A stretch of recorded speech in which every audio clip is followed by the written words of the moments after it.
edene basro ni TV5 so wonim se nanano moyere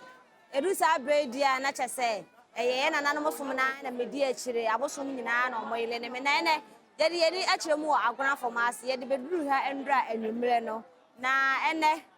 na eye ne ye papa ye bosomfo ya de nyina eye bosom Adade ne bosomfo eye akwase koko ene yedi ne 1 week ya goro ma ade achi anopai ye gina ma ye kɔ na yakwakoji ya home kakra ne bo awia dumienu na nananam ahemfo ne akonfo abosom na sa batire so aba bedu o ma agoro se ne yese na ye de na otweda no etumi aba na wie ye besro se endu sa time no watamu kutu na wajebre na ohwe nananam akonfo anase nananam abosom anase se bosomfo bi firi mu a amamre ne amane a omoye no ema no na otweda enye me be wure mo ne first time a me hu se bosomfo bi firi mu a ya goro ma adechi na wotweda no ya goro ma adechi pe ansana ya satena se edi na wotweda no gie ba ye ne ye mu dia ne se ya wada na edi na wotweda ye tenemo anopa tututu no nsia ne edi akɔwie anwumle no nsia enso abosomfo de no entisa ye wi a ye betwi aprimnim before na ye bi so mo amamre ne amane anase ehintasem a ewo bosomfo na wotweda yi mu no ye tuni atwe aprimpinfo no ma kyirikyiri mu edi amai aha ene yede mo besi yakram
ene ani jesere kwaba eye nananom som ena afei no eniema wate wahu na opesa woni ye che no eba ahemfo nsam efiensensam afei so yese titi obi ka titi obi kire emudo empenifo betimi etie ubetimi afei line no ye betimi aba onchen ne aba beginchiremu ye betwa primpenifo ahemfo achiamefo ye na omu bedidi enkomo afei so se wo okro kituom na se wo hu ensuo bi a na bakosem a enye nsu kese na ye nsu kitwa ewo ukrom tetesom eno ena ewo ho ye betwe apri ye na nanom akonfo abosom na ankasa ne no mo adi hu komo ubetimi afei ye beba ne no aba bedi hu komo